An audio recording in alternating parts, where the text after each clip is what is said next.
Welcome to the deep dive. Ever thought about selling stuff online? Yeah, I mean, who hasn't, right? definitely. But then you face this just endless sea of products. How do you even start to choose? It feels like you could just spin your wheels forever. Yeah, you absolutely can. It's analysis paralysis is a real thing. Totally.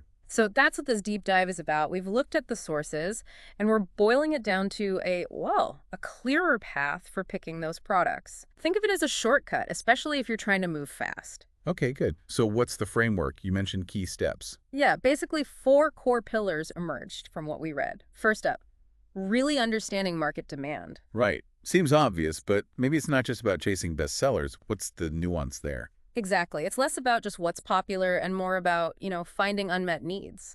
Or maybe spotting where interest is really picking up speed in a smaller niche. Okay. So going beyond just the big lists on Amazon. Definitely. The sources stress looking inside that demand. Like, read the customer reviews for the top products. What are people complaining about? Finding the gaps. Yes. What problems aren't being solved properly? Same with something like Google Trends don't just look at the search volume, look at the rate of increase. The velocity. Right, for those specific longer keywords. That can signal something bubbling up before everyone else catches on. It's about finding friction and offering a solution. Got it. So less reacting, more anticipating, which I guess leads straight into the second step you mentioned, spotting upcoming trends. Precisely. This is where you get ahead of the curve. And how do we do that? The sources suggested looking beyond the usual data, right? Like niche blogs, forums. Yeah, exactly. It's a different kind of digging. Think smaller online communities, specific forums, even certain pockets of social media. So how does that, mesh with the harder data from the first step? Well, think of it this way. The demand data shows you today. Trend spotting in these niche places helps you see what people might want tomorrow. The sources gave examples like companies noticing early chatter in forums about remote work. Way before the huge boom.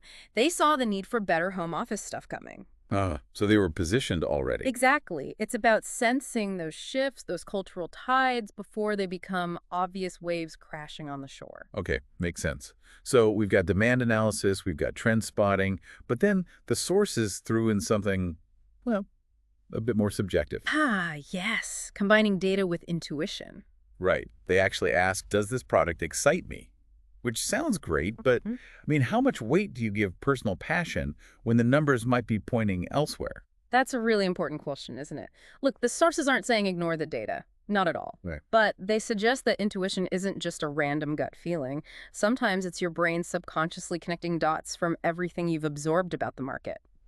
Interesting. It can help you spot those dark horse products that data alone might miss. And honestly, that personal excitement, it fuels you. Just keeps you going when things get tough.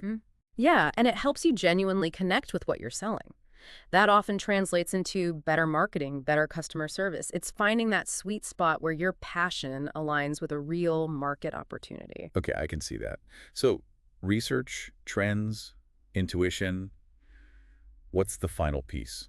Testing and refining. This is crucial. The practical step. Yeah. The sources mentioned validating with small batches. Exactly that. It sounds like common sense, but it's vital.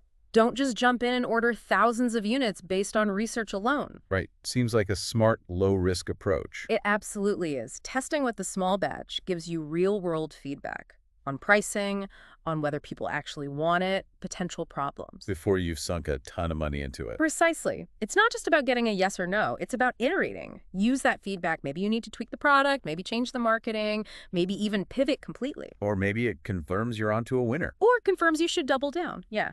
Then you can scale up with actual confidence based on market response, not just theory. So putting it all together for you listening, these 4 steps, understanding that nuanced demand, spotting the subtle trends, mixing data with that informed intuition, and then that careful testing, it really forms a solid framework. It does. It turns what feels overwhelming into a more strategic, manageable process. It gives you a way to navigate this constantly shifting online world with a bit more foresight. Right. A guide to making smarter choices.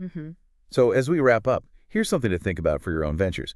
We live in this increasingly data-driven world, right? Algorithms, analytics everywhere. Very true. So the question is, how much weight should you really give that personal spark, that excitement or intuition when you're making big business decisions? And maybe more importantly, how do you make sure it works with your research, not against it? something to chew on for your next big idea.